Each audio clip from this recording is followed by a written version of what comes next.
हमारे पास ये आर के पूरी की बुक है। उस बुक का हमने प्रॉब्लम नंबर चैप्टर फर्स्ट का प्रॉब्लम नंबर 10 आज हम सॉल्व करेंगे। हम इसमें तीन प्लेन्स दिए गए और हमें कहा गया कि ये जो प्लेन्स हैं इनके जो एक और प्लेन है जो कि इसके पैरेलल है, उनके दरमियान में हमने जो इंटरप्लेनर डिस्टेंसेज है उनको फाइंड आउट करना है इन तीनों प्लेन्स के लिए। एफसीसी में ये याद रखिएगा कि एफसीसी की बात हो रही है और हमें एक बड़ी इंटरेस्टिंग स्टेटमेंट दी हुई है और हमें कहा गया है कि आपने ये देखना है क्या वाकई जो मोस्ट क्लोजली पैक्ड प्लेन्स होते हैं, मतलब जिनकी प्लेनर डेंसिटी सबसे ज़्यादा होती है, तो क्या वो वाइडली स्पेस भी होते हैं, क्या उनके इंटरप्लेनर डिस्टेंसेस भी सबसे ज़्यादा होते हैं। तो आइए हम ये भी देखते हैं। तो आइए हम इसको सॉल्व करते हैं। तो यहाँ पे हम क्या करेंगे कि सबसे पहले हमारे पास जो सिंपल क्यूबिक होता है उसमें हमारे पास जो दो पैरेलल प्लेन्स होते हैं उनके दरमियान में जो इंटरप्लेनर डिस्टेंस फाइंड आउट करने का फार्मूला होता है वो हमारे पास ये वाला होता है। तो हम देखेंगे क्या एफसीसी में भी हमारे पास फार्मूला यही होगा या हमें उसमें कुछ मॉडिफिकेशंस करनी पड़ेंगी। तो हमें मॉडिफिकेशंस करनी पड़ेंगी, तो आइए हम वो देखते हैं कि वो कौन सी मॉडिफिकेशंस हमारे पास हैं। सबसे पहले हमें जो प्लेन दिया गया है वो दिया गया है 1 0 0।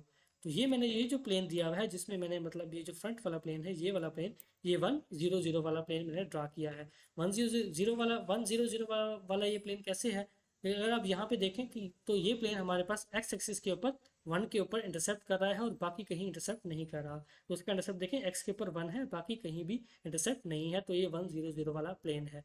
तो अगर तो मेरे पास ये सिंपल क्यूबिक होता तो ये जो मेरे पास एक प्लेन था जो कि फेस प्लेन है, तो इसके पैरेलल में मेरे पास कौन सा प्लेन था, वो ये बैक वाला प्लेन बनता मेरे पास।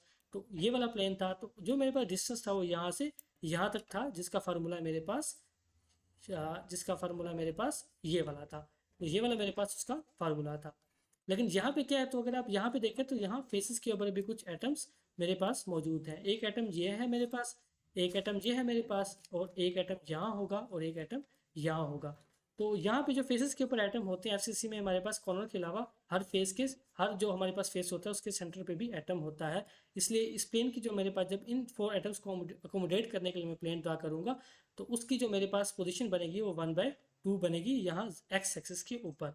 तो इसका मतलब है कि इस वाले जो मेरा प्लेन है फेस प्लेन और ये वाला जो फेस प्लेन है, इनके दरमियान पे भी मैं मुझे एक प्लेन बनाना पड़ेगा इन एटम्स को अकोमोडेट करने के लिए। या आप कह सकते हैं कि इन एटम्स को, जो कि मेरे पास यहाँ पे एटम्स हैं, तो इनके लिए भी मैं एक प्लेन बना सकता हूँ यहाँ पे। तो इसका मतलब है कि ये मेरे पास जो इंटरप्लेनर डिस्टेंस है वो हाफ हो जाएगा, क्योंकि मैंने दो पैरेलल प्लेन्स के दरमियान का डिस्टेंस लेना था। तो मैं ये वाला प्लेन क्यों लूंगा जबकि मेरे पास एक और नियरेस्ट प्लेन अवेलेबल है जो कि इस डिस्टेंस के हाफ के ऊपर अवेलेबल है। तो मेरे पास फार्मूला सिर्फ वही रहेगा, जबकि सिंपली उसको मैं 2 से डिवाइड कर दूंगा तो मेरे पास ये वाला इंटरप्लेनर डिस्टेंस आ जाएगा। ऐसे हम देखते हैं कि हमारे पास जो 1 0 0 वाला प्लेन है, तो उसके लिए हम क्या करेंगे, उसके लिए क्या हमारे पास जो DHKL है इंटरप्लेनर स्पेसिंग है वो हमारे पास सिंपल क्यूबिक वाली है या हमें फिर से मॉडिफिकेशन करनी पड़ेगी। तो लेट हमें फिर भी तो हमें उसके लिए मॉडिफिकेशन करनी पड़ेगी। तो आइए हम वो मॉडिफिकेशन देखते हैं। तो ये मैंने 1 1 0 वाला प्लेन ड्रा कर दिया है। देखें ये एक्स के ऊपर भी 1 पे इंटरसेप्ट कर रहा है और वाई के ऊपर भी 1 के ऊपर इंटरसेप्ट कर रहा है। अगर मेरे पास ये सिंपल क्यूबिक होता तो हर कॉर्नर के ऊपर एक एटम होता, तो एक मैं ये बना लेता, एक और मैं ये वाला मेरे पास जो है ना प्लेन बन जाता। तो यहाँ से यहाँ तक मेरे पास जो डिस्टेंस होता वो होता d, जिसका फार्मूला मेरे पास ये है, तो ये वाला फार्मूला होता। लेकिन आप देखिए चूंकि ये एफसीसी है तो यहाँ ये दोनों मेरे पास सेल्स हैं, इनके दरमियान का जो फेस है यहाँ भी एक एटम मेरे पास अवेलेबल होगा। तो उस एटम को अकोमोडेट करने के लिए सिमिलरली यहाँ पे भी आप कह सकते हैं कि यहाँ भी एक एटम आपके पास हो सकता है और यहाँ पे भी यहाँ पे आपके पास इस तरह से भी कोई हो सकता है। तो यहाँ पे एटलीस्ट आपके पास एक एटम तो आ रहा है ना, मतलब मेरे पास प्रॉपर डायग्राम नहीं है 3D, तो वहाँ पे हम देख लेते हैं कि ये वाला आता है कि नहीं आता, लेकिन एटलीस्ट एक एटम तो यहाँ पे आ रहा है। तो ये वाला मेरे पास एटम यहाँ पे आ रहा है। तो उस एटम को अकोमोडेट करने के लिए मैं यहाँ पे भी एक प्लेन ड्रा कर दूंगा। तो वैसे मेरे पास सिंपल क्यूबिक में डिस्टेंस d था जिसका फार्मूला ऊपर है, लेकिन अब मेरे पास इन दोनों के हाफ में भी एक प्लेन आ गया है। तो मैंने दो पैरेलल प्लेन्स के दरमियान डिस्टेंस लेना था, तो मैं दो नियरेस्ट प्लेन्स का डिस्टेंस लूंगा जो कि ये वाला मैं फाइंड आउट करूंगा एफसीसी में, जो कि हाफ होगा। तो सिंपली बस वही मेरे पास फार्मूला होगा, उसमें जैसे हमने पहले किया था 2 पे डिवाइड कर दूंगा। 2 पे क्यों डिवाइड किया था मैं आपको बता चुका हूँ। तो 2 से डिवाइड करेंगे तो ये हमारे पास आ जाएगा, पॉइंट पे हमारे पास 0.35 इसको हम लिख सकते हैं। ऐसे ही मेरे पास जो थर्ड वाला प्लेन है उसके लिए जो मेरे पास फार्मूला होगा वो सिंपल क्यूबिक वाला ही होगा। उसका रीज़न हमारे पास ये है कि जब हम वन वन वाला प्लेन ड्रा करते हैं, मतलब देखें जी के ऊपर भी 1 पे इंटरसेप्ट कर रहा है, एक्स के ऊपर भी और जी के और वाई के ऊपर भी, तो ये 1 1 वाला प्लेन मेरे पास हो गया। तीनों डॉट्स को मैंने आपस में मिला दिया तो ये प्लेन मेरे पास आ जाएगा। तो इस प्लेन में अगर मेरे पास एफ सी सी भी है तो जो बाकी आइटम्स लेफ्ट आउट भी हो चुके हैं, तो अब मैं यहाँ पे ड्रा तो नहीं कर सकता, मतलब यहाँ पे थोड़ा डिफिकल्ट था तो मैंने ड्रा नहीं किया।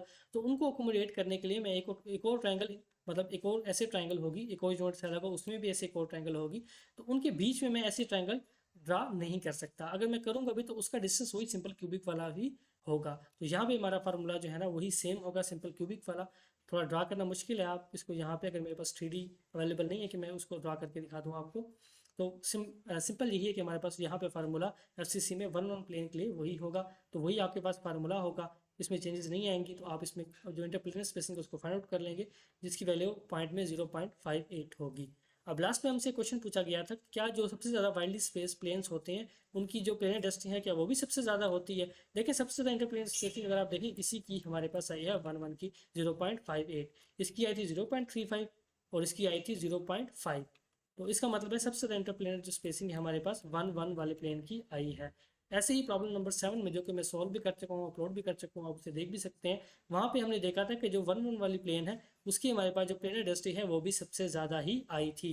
तो इसका मतलब है कि वाकई वो स्टेटमेंट ठीक थी कि जिनकी इंटरप्लेनर स्पेसिंग सबसे ज़्यादा होती है तो उनकी जो हमारे पास प्लेनर डेंसिटी है वो भी सबसे ज़्यादा होती है हमारे पास। तो यही हमारा प्रॉब्लम था। अगर आपको कोई इशू हो तो आप नीचे कमेंट कर सकते हैं। अगर आपको पसंद आया तो आप मेरे चैनल को लाइक एंड सब्सक्राइब कर दें। थैंक्स।